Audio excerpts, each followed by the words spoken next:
ในอดสัมพันธ์มุ้ยมันโซบาโซนั่นนะ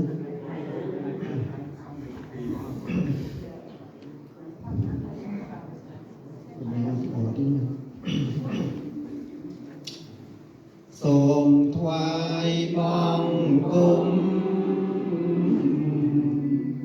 ព្រះសាបុត្រប្រ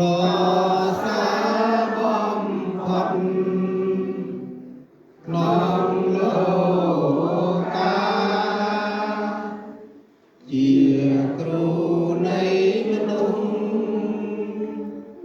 និងទេវតា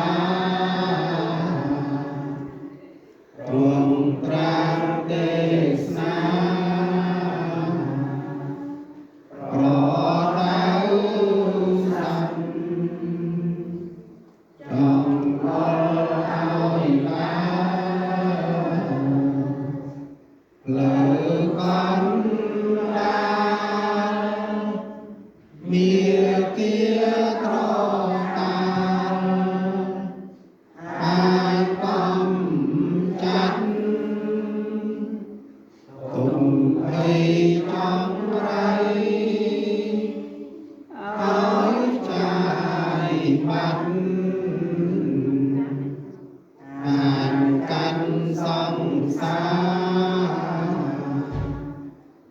រទុំបាន